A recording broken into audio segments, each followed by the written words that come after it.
in order to have the best new year, I'm going to be reflecting on my 2022 in this video. Take this as a little podcast because I'm going to disappear and share footage of me packing my 2023 calendars. And yeah, I'm just going to reflect on how this year went so I can plan the best 2023. I think it's so important to reflect on what's happened, reflect on the past before you start thinking about planning for the future. I'm going to be answering questions from my own workbook that I release every year on Patreon. So if you want to become a Patreon, you can access the workbook. I'll put all the information in the description. Feel free to sit down and go through some of these prompts by yourself. Take this video, but if you want some more questions, if you want to really go deep and reflect, one of the things that I do is I go through my own workbook, and I created a workbook that's perfect for artists, creatives and small businesses. It also involves planning for the future in the workbook as well. And if you want to win a calendar, just pop in an answer to one of the questions down in the comments. The winner will be chosen at random and announced in my next YouTube video. And here we go. Let's do some reflecting. The A3 calendar is beautiful. I'm so happy with how the A3 calendar got printed. It's been an absolute joy to see people's reactions when receiving them. It is still available in my shop. I have a few left that you can get your hands on now. All the links will be in the description.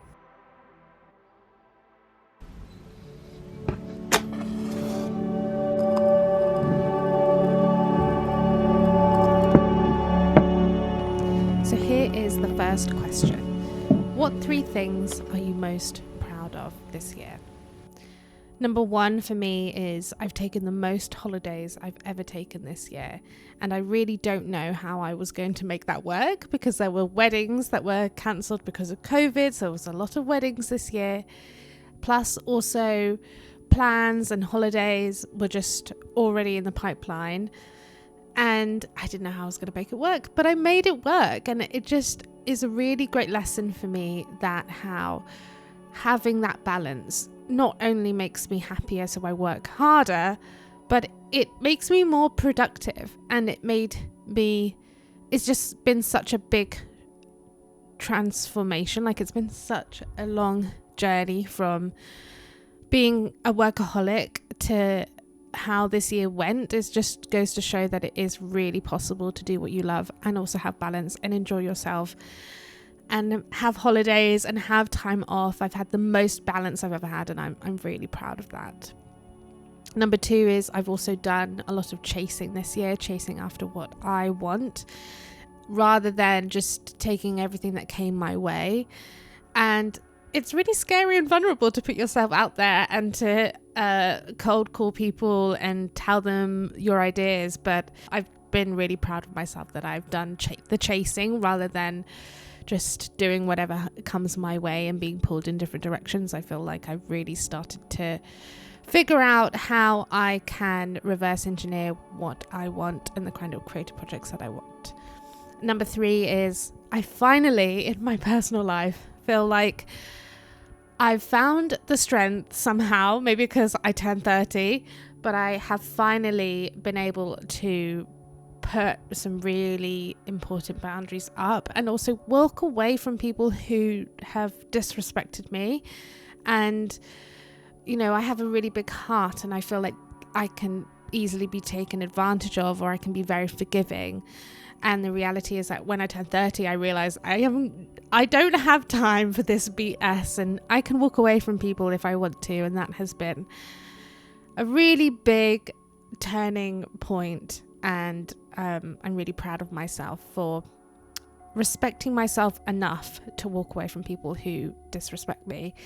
And even if it is really hard and really challenging, I've done the hard thing by just saying no more, no más. Question number 2 is, what have been your 3 biggest challenges this year? My first biggest challenge is consistency. I do get really easily distracted, and I want to jump on a new idea. And I have lots of ideas. Like, I'm an ideas person, and I think that that's one of my greatest strengths, but it can also be a double-edged sword. Like, I feel like I want to do the new idea that pops into my head. And I really want to be working on consistency moving forward. And another point, which is my biggest challenge, was to do with that, which was sticking to my plan. Again, I think so many things happened this year that were completely unpredictable, just like life. And going from being a carer for my dad to him being hospitalized, and then now he is in a care home. There have been some unpredictable things that no one could see coming that happened this year, and that's just life. And I think that even though I'm really proud of myself for surviving and keeping my head above water through challenging times, things in life are just going to take you away from your plan. And I think I've figured out towards the end of the year how to bring myself back to my plan and revisit my plan. But definitely I think the biggest challenge was to stick to my plan during really tough times and when unpredictable things happened. Another one of my biggest challenges is my admin, chasing invoices, all the tax and everything, just general admin, emails.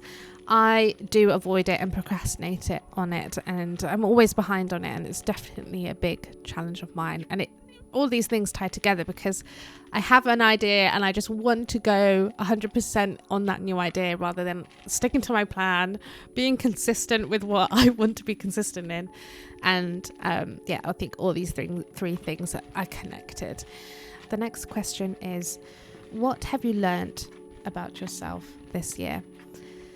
I think I have learned how much I can be put through and still survive has been a massive turning point. I always thought, what happens when, the inevitable happens, that my dad's conditions worsens. I always was so afraid of what was going to happen. And to know that did happen, and I was still able to hit my deadlines and keep my head above water and just survive. I was so proud of myself, and this year for me has been a really amazing lesson in the fact that I can do really, really hard things and still have a beautiful life after it. So massive learning point for me. I've learned how resilient I am. I've learned how tough I am, which I didn't expect to feel during a really difficult situation. And the final question is, what is something you want to leave behind? I really want to leave behind my lack of consistency.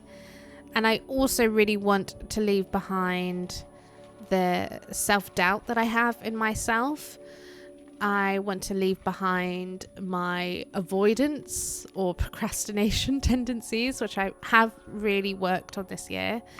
But I also really want to leave behind the self-doubt that I have to deal with uncertainty. I feel like this year I've really dealt with a lot of uncertainty and seen the resilience and the grit in me.